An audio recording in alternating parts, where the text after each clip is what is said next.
Sé que no hay muerto malo, pero en este caso el refrán se equivoca. Abimael Guzmán dejó de existir ayer a las 6:45 de la mañana y nadie debería llorarlo ni lamentarlo, pues se trató del más grande genocida nacido en estas tierras. Y si no muere, esto quedan los demás. Cuya demencia asesina marcó con sangre y dolor la historia peruana de las últimas 4 décadas. Su siniestro legado sigue en pie.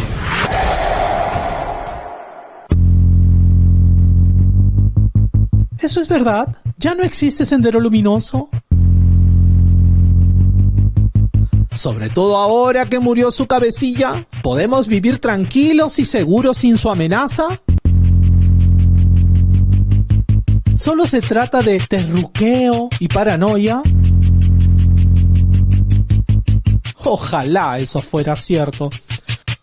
Pues como veremos a continuación, la historia del movimiento terrorista más sanguinario de la historia peruana y latinoamericana nos ofrece muchas lecciones que necesitamos reaprender. Hoy que además se conmemoran 29 años de la caída del mal llamado Presidente Gonzalo y de casi todos sus secuaces.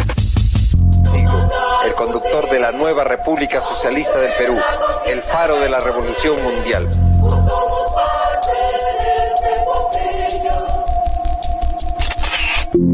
¿En qué pensamos cuando se habla de Sendero Luminoso y de terrorismo? Desde luego, las imágenes que nos vienen a la mente son las de los espantosos atentados con coches bomba que asolaron la capital peruana a principios de los años 90. Los más acuciosos tal vez recuerden los asesinatos de policías, las voladuras de torres de alta tensión y las matanzas de campesinos. Y es verdad, esa fue la cara más cruel y despiadada del pensamiento Gonzalo. Pero si de verdad queremos entender qué fue Sendero Luminoso y por qué fue y es tan peligroso, necesitamos ir un poco más atrás. Campesino, el patrón ya no comerá más tu pobreza. Durante el gobierno del general Velasco, entre los grupos comunistas que intentaban seguir el camino de Mao Zedong, el sanguinario líder chino que mató a millones para imponer su ideología totalitaria, el más extremo era sin duda el encabezado por Abimael Guzmán y otros profesores de la Universidad de Huamanga, el Partido Comunista del Perú por el Sendero Luminoso de José Carlos Mariátegui.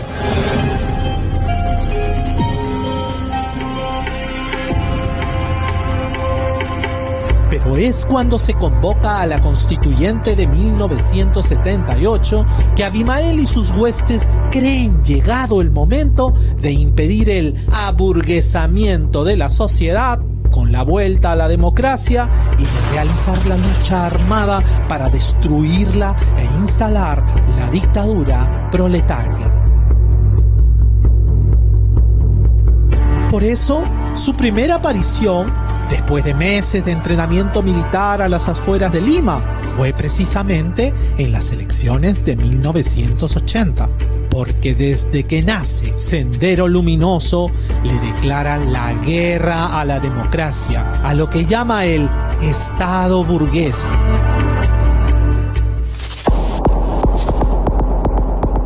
A Abimael Guzmán no le interesaban en realidad los pobres u olvidados.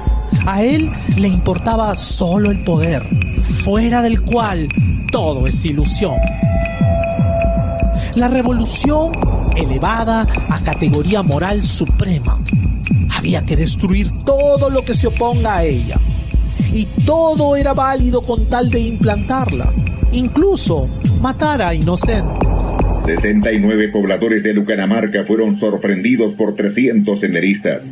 Fueron capturados y asesinados a machetazos en el interior de una iglesia.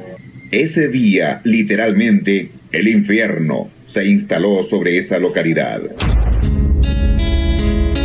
Y eso precisamente los convertía en un grupo tan peligroso su fanatismo, que los llevó a sembrar destrucción y muerte, asesinar sin piedad a comuneros, alcaldes, dirigentes, policías y poblaciones enteras con niños, mujeres y ancianos incluidos si no se allanaban a sus órdenes, a inutilizar recursos materiales e infraestructura en todo el país. Una espiral ascendente de terror que fue pasando del campo a la ciudad y creciendo en dimensiones y alcance.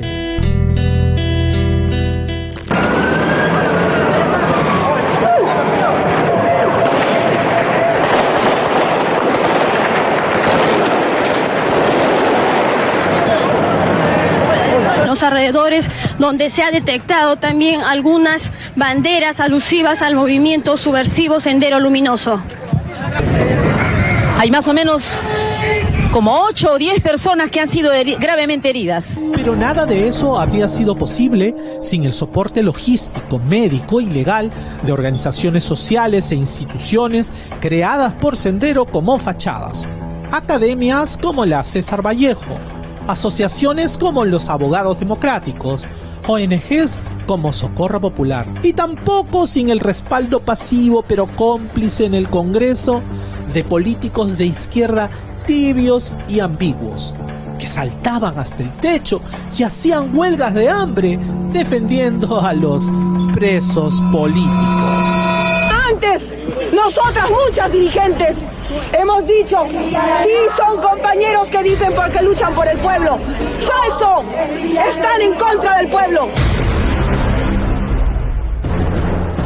Con la capital cercada, tomadas o amenazadas las organizaciones sociales y sindicales en los barrios marginales de la periferia de Lima, las universidades públicas capturadas por dirigentes y profesores prosenderistas,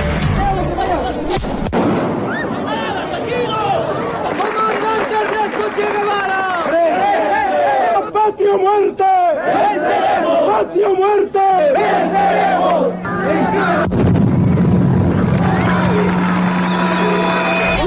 hacia fines de los años 80, Abimael creyó inminente la captura del poder y ordenó asestar los golpes más duros. En estos momentos, siendo exactamente las 12, las 00 con 4 minutos, se acaba de producir un atentado terrorista a escasos metros del Canal 2. ¡Carlos!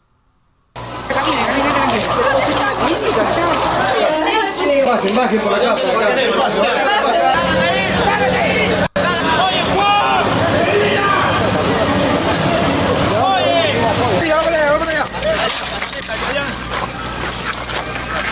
El farol grande y la otra batería. Y ese fue su error, porque obligó al aparato clandestino a exponerse y desgastarse, permitiendo a las rondas campesinas recuperar grandes territorios en las zonas rurales, situación advertida además por los investigadores del GEIN, que ajustaron el cerco de inteligencia y finalmente capturaron a los cabecillas de la banda terrorista. A pocos pasos del centro comercial Higuereta. Esta es la casa en la que el sábado 12 fue capturado Abimael Guzmán. Bingo, tenemos al cachetón.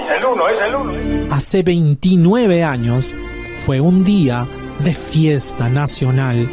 Pero como dijo hace poco uno de los luchadores del GEIN, se derrotó a Sendero, pero no se le enterró. Y si uno muere, esto, quedan los demás.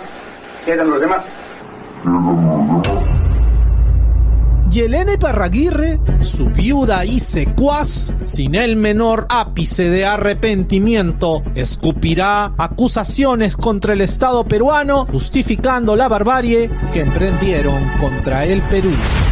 Yo, en este momento, responsabilizo al Estado peruano, a la Marina de Guerra del Perú y a los torturadores de la DIRCOTE y a los genocidas del Perú que durante 20 años asesinaron y desaparecieron pueblos del campo como los responsables del asesinato de mi esposo y de la desaparición de su cuerpo. Honor y gloria a mi esposo. Hubo quienes decidieron continuar la lucha armada en el Braem, la facción llamada a proseguir. Otros más bien escucharon a Abimael y su llamado a continuar la revolución, pero en el frente ideológico. Así es como nacen el Movadef y otras organizaciones senderistas de fachada como el Suteconare y el FENATE de Pedro Castillo a principios de los años 2000.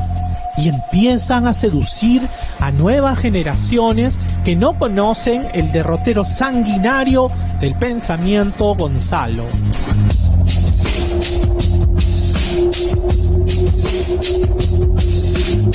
Y así es como el neosenderismo logra filtrar las organizaciones sociales y sindicales, reciclarse en la docencia básica y superior, instalar su narrativa, otra vez con el respaldo pasivo, pero cómplice en el Congreso y las redes sociales, de políticos y opinólogos de izquierda, que hablan de terruqueo cada vez que se señala esta nueva estrategia, que incluye hacer las paces con los enemigos de ayer, como el MRTA y el Sendero del Braem, y otros movimientos extremistas agrupados en la pantalla política llamada Perú Libre.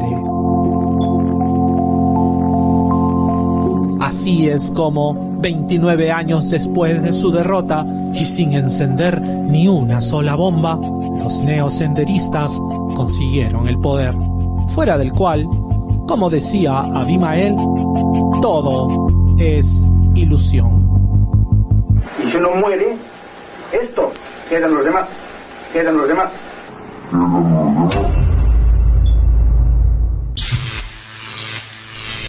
Es evidente que aún tenemos que hablar mucho sobre el terrorismo y quiero aprovechar esta ocasión, una fecha histórica que significó para los peruanos una victoria contra la insania senderista que a través de sus cobardes actos de violencia derramó la sangre de decenas de miles de ciudadanos. Hablamos de la captura de Abimael Guzmán, aquí enjaulado y presentado a los medios. Fue un 12 de septiembre, hace 29 años. Las víctimas no son necesariamente de las grandes ciudades, aunque sí trajo la guerra a la capital con el despiadado atentado en Tarata. La gran mayoría de muertos son gente humilde, como el terrible caso de Lucanamarca. 69 campesinos asesinados a machetazos y pedradas, incluyendo a mujeres embarazadas y niños. Por eso el día de hoy es una fecha tan importante. Mi generación tiene un dicho: ¿dónde estabas tú cuando anunciaron la captura de Abimael Guzmán?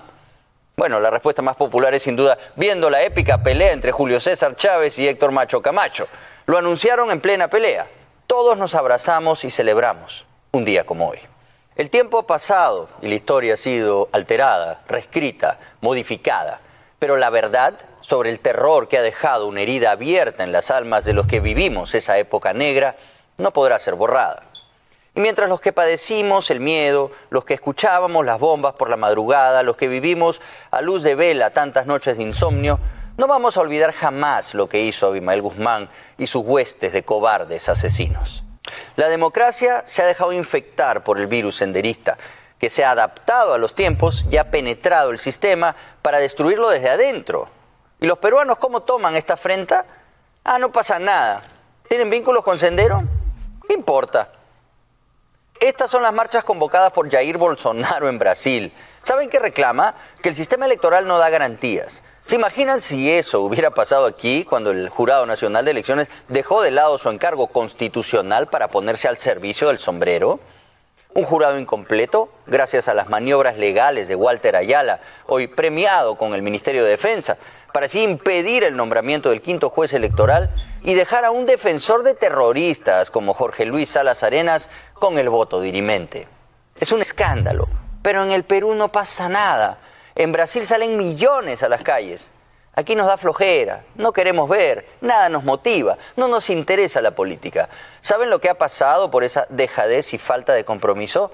Sendero se ha metido a Palacio. César Tito Rojas es fundador de Movadef. Movadef es el brazo político de Sendero Luminoso. De hecho, predican abiertamente el pensamiento Gonzalo. ¿Qué es eso? Ya nadie sabe, pues. A Abimael Guzmán le decían el presidente Gonzalo. La principal ideología del Movadef es esa, la demencial proclama de un delincuente terrorista genocida. Y por eso no se les permitió inscribirse como partido político, porque ni siquiera se habían tomado la molestia de por lo menos borrar de sus páginas la ideología abiertamente terrorista. O sea, lo que predicaba Abimael Guzmán, así de claro. Sobre César Tito Rojas venimos hablando hace meses. Para empezar, él fue quien se encargó de nombrar al primer Comité Ejecutivo Nacional del Movadef. ¿Quiénes fueron los elegidos? Secretario General Manuel Fajardo.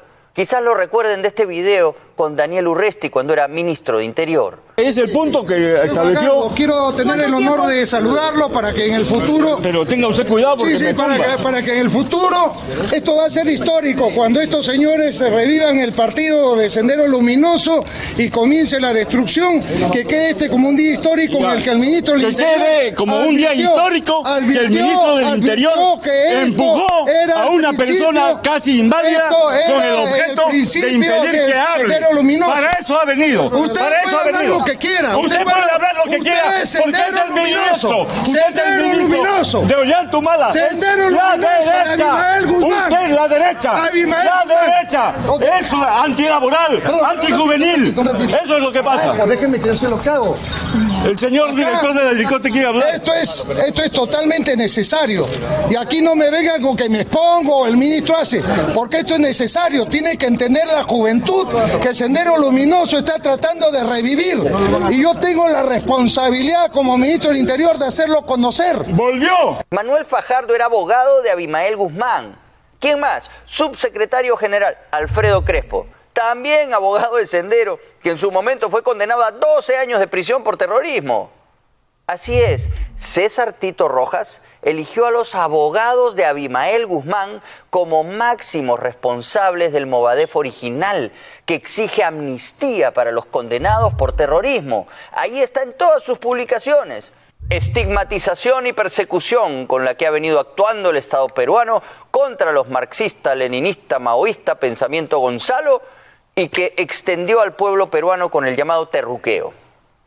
Ok, si ellos mismos admiten que siguen el Pensamiento Gonzalo, o sea, el pensamiento de Abimael, son entonces seguidores de lo que él representa, que es una banda de delincuentes terroristas llamada Sendero Luminoso.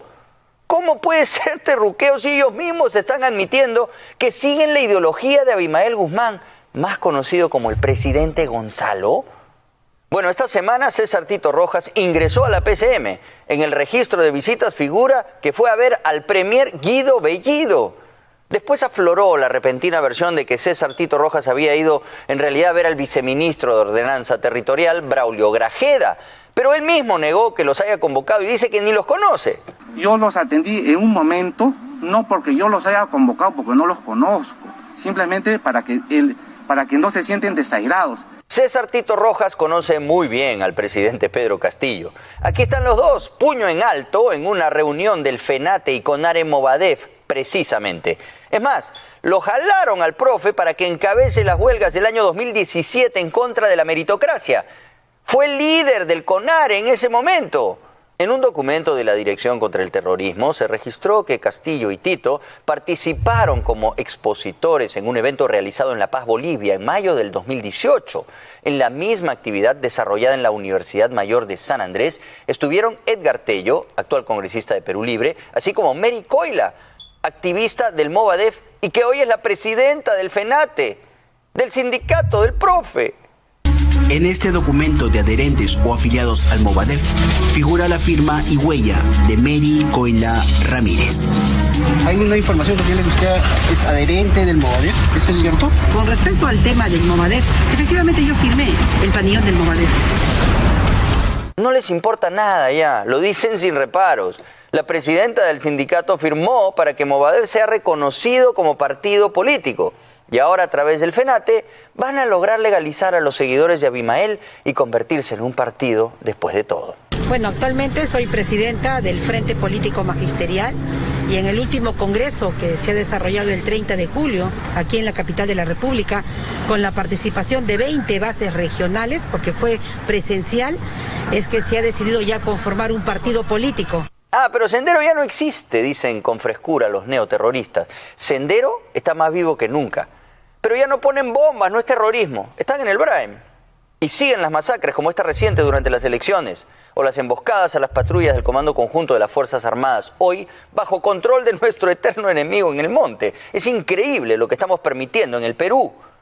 Pero los Quispe Palomino rompieron con Abimael. Víctor Quispe Palomino fue uno de los crueles asesinos en Lucanamarca. Cumplía órdenes directas del cabecilla terrorista. Ahí también estuvo Hildebrando Pérez, nada menos que el cuñado del hoy ministro de Trabajo, Iber Maraví. ¿No les parece que ya son demasiadas coincidencias? Iber Maraví aparece en varios atestados policiales de la época del terrorismo. ¿Qué responde? Pueden haber 1.000 atestados, porque esos atestados no prosperaron a nivel de un proceso penal, entonces las cosas están claras. Bueno, no prosperaron en gran parte porque el señor, no puedo creer que sea ministro todavía, estaba no habido.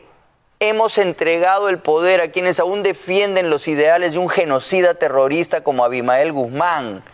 Van a Palacio, se reúnen con el presidente. ¿Y los peruanos? Nada, normal nomás, como tituló esta semana un editorial del Comercio. El premier, por Dios santo, ha reclamado abiertamente a la periodista cusqueña Carerina Bayona qué cosa tenía contra los senderistas. Y ella fue la que se quedó sin trabajo. Todo esto lo venimos denunciando aquí hace meses. Las imágenes de Guido Bellido posando junto a fotos asociadas a Sendero Luminoso, que mostró Punto Final el domingo pasado, ya habían salido en el programa de Beto hace tiempo. Nadie hizo caso. Ahora recién se preocupan. Todo lo que estoy revisando con ustedes esta noche no es nuevo. Lo sabían hasta el hartazgo, antes de tener que elegir a este gobierno, y aún así votaron por ellos. Ahora muchos reclaman, y con algo de razón también, que esas fotos son parte de una exposición de la CBR llamada Yuyanapac, que estaba en el Museo de la Nación. Y está bien que existan espacios para reflexionar, siempre y cuando sean tratados de manera responsable, con un estricto reconocimiento de lo que en realidad pasó en nuestra historia. Pero los radicales de izquierda no quieren eso. Quieren borrar su pasado manchado de sangre, justificarlo y redimirlo. Y es algo que los peruanos de bien no podemos permitir. En esta foto, al lado de la bandera senderista, se le ve bastante orgulloso al hoy premier Guido Bellido. Y el hecho de que sea una exposición en un museo puede haber sido una justificación válida. Pero esta es una raya más al tigre. Hay tantos indicios de cercanía con Sendero y su ideología por parte de este gobierno que cuando repasamos al detalle todo ya no parece una casualidad. Y es ahí donde este tipo de espacios tienen que tener claridad sobre su propósito. La expo fotográfica de Yuyanapac es potente y cumple con el objetivo de hacernos reflexionar a los peruanos sobre el terror que vivimos en esa época. Pero precisamente para que no se vuelva a repetir.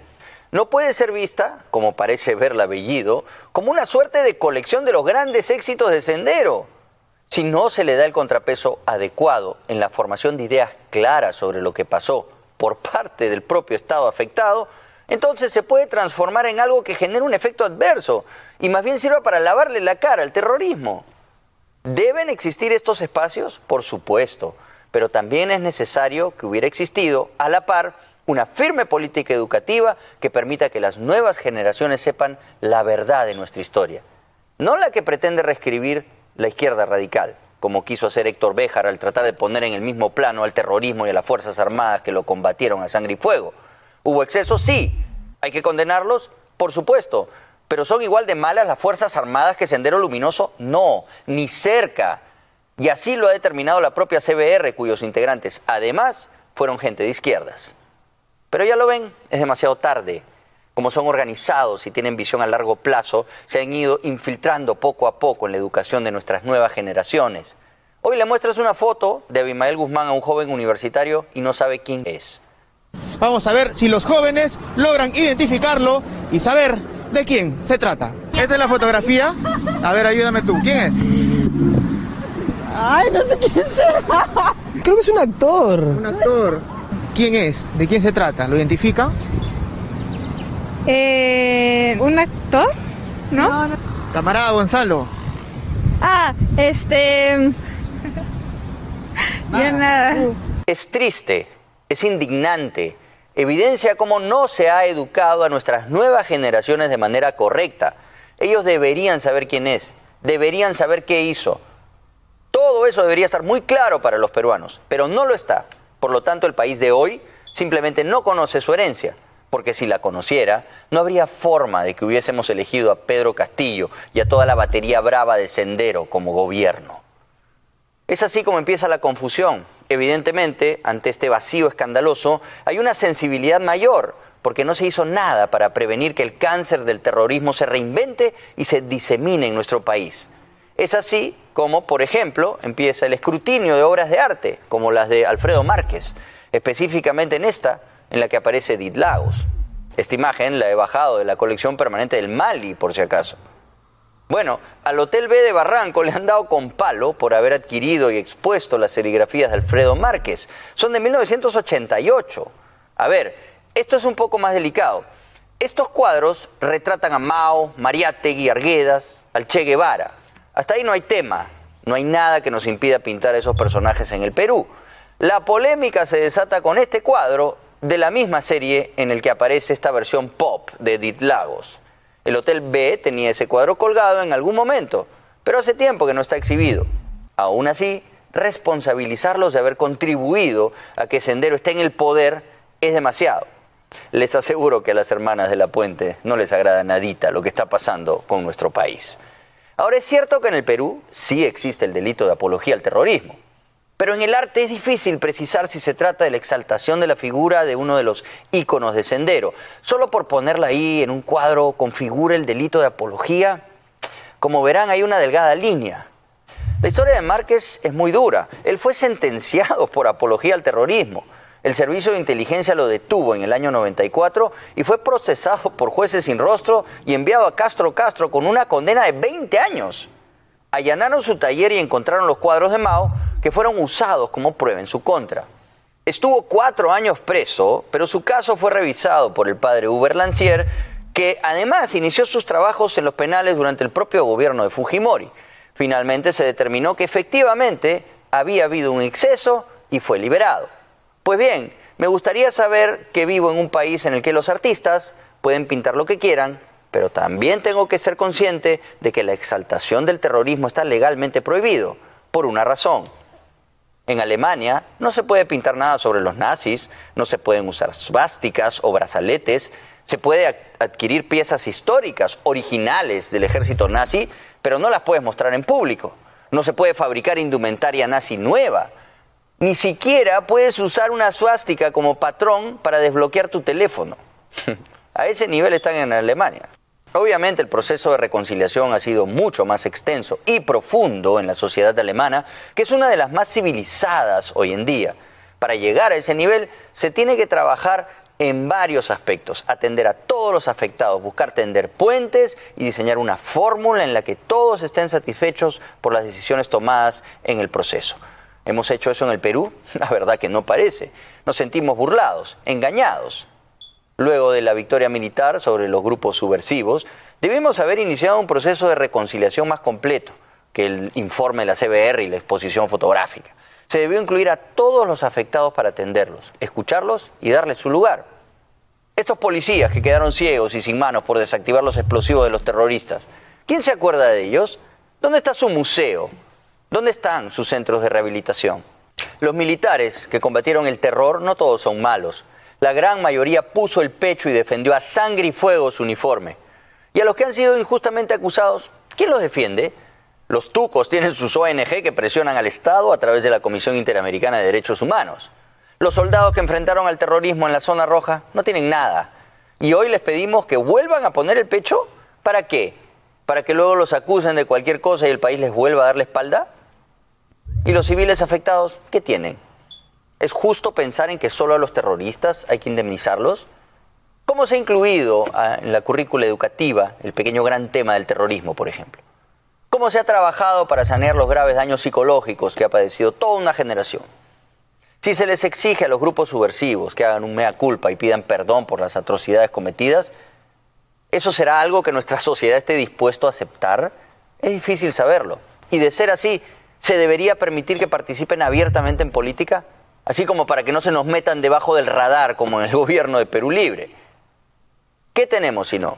A un procesado por terrorismo como lo es Guillermo Bermejo, paseándose como estrella de rock por todo el Perú firmando autógrafos.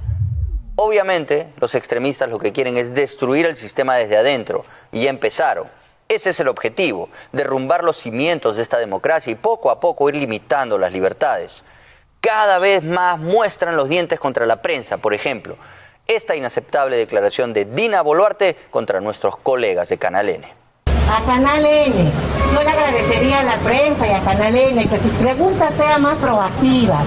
La prensa sigue dando vueltas con las mismas preguntas que no hacen bien a la sociedad. Esto respondió Mario Ghibellini. No es función de la prensa hermanarse nunca con quien ostente el poder, sino más bien fiscalizarlo, el poder, porque ese es uno de los instrumentos fundamentales de la democracia. Buena, Mario. Suscribo todo. No quiero caer pesado, pero se lo advertimos. No debe sorprendernos ahora. Se explicó al detalle quién era esta gente y qué intenciones tenían. Están simplemente cumpliendo con sus objetivos políticos. El Ministerio de Justicia atacó por otro flanco. Acusa a la prensa de ser adversa porque no se está contratando publicidad estatal. Seguramente muchos sectores de la prensa están muy molestos porque el presidente Castillo no les suelta dinero. Es insólito que el ministro de Justicia hable así de los medios de comunicación independientes de su país. Nos quieren borrar del mapa. Todos los días hay ataques. Aquí estamos bajo amenaza hace rato, pero vemos cómo empiezan a ampliar el alcance. ¿Qué decía sobre el periodismo independiente el propio presidente Castillo en campaña? ¿Qué programa televisivo en el Perú les da cultura? ¿Qué programa televisivo radial y de los grandes periódicos, los medios de Lima, les dice la verdad? ¡Ninguno! Dígalo más fuerte. ¿Dónde está la prensa? ¿Dónde está la televisión del pueblo peruano? No la tiene, pero sí tienen para decirte porquerías, para decirte cosas basura.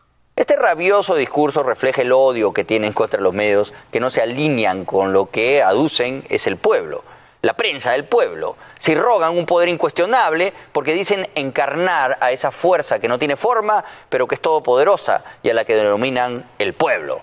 ¿Qué es exactamente? Nadie sabe. Las fuerzas del lápiz acusan golpe, pero en verdad ellos son los que buscan copar las instituciones democráticas. Desacreditar al Congreso es una preocupación principal. Hay una moción de censura en marcha contra la presidenta del Congreso porque ella supuestamente dijo que la calle pedía la vacancia en una entrevista para Trome. ¿Pero qué dijo realmente? La calle pide la vacancia presidencial. Luego mi causa, Oscar Torres, le dice, algunos analistas también, y la presidenta del Congreso responde, sí, pero la vacancia se inicia en el Congreso y en el Congreso no hay ningún pedido de vacancia presidencial. Es un tema que no está en agenda. Van también por la Contraloría. Contralor critica propuesta de Castillo sobre organismo de supervisión. Ni siquiera es debatible. Castillo no entiende el control cruzado en democracia. No le centra en el sombrero. ¿No ven que su origen es autoritario? Por eso lo de las cojudeces democráticas de Bermejo. El balance de poder es un estorbo porque quieren sobreponerse a la fiscalización, porque quieren estatizar todo lo que puedan y cuando las empresas estatales son revisadas, estos son los resultados. Refinería de Talara, Contraloría detecta sobrecosto de más de 1.115 millones en proyecto. Ya vamos 5.718 millones de dólares en este elefante blanco, un armatoste obsoleto que tiene una capacidad limitada para procesar petróleo. ¿Ustedes creen que el propio gobierno nacionalista mostraría las irregularidades de sus empresas? ¿Admitirían así el fracaso de la mano estatal? ¿Serían realmente capaces de atacar a la corrupción cuando ellos serían la corrupción? Los escuetos anuncios en un breve e intransigente mensaje a la nación esta semana nos deja claro que Castillo se mantendrá en la sombra lo más que pueda, manteniendo reuniones con personajes cuestionados, luchando porque Sendero no pierda su cuota de poder, aplicando el control estatal cada vez que pueda, como el anuncio de incorporar al Fondo de Estabilización de Combustibles al GLP. ¿Cuál es el impacto real de esto? Sobre el subsidio al GLP, el mecanismo de estabilización del precio del gas al final se traslada en un impacto mínimo sobre el precio de este producto, sostiene David Tuesta. Vamos a la deriva con un presidente al que le queda grande el cargo, que no le importa deslindar de Sendero y sus versiones modernas, y que sigue una línea radical de gobierno que dista mucho del libre mercado. Sus soluciones nacen del control. Piensan que pueden lograr el balance, pero esto ya se ha comprobado que no funciona. Terminarán quebrando al Estado y sometiendo al Perú al asistencialismo hasta que alcance la plata, eso es. Luego vendrán las imposiciones y la limosna, cárcel para los que hacen mucho problema al gobierno. Bienvenidos a la revolución, por eso votaron. Disfrútenlo. Muy bien.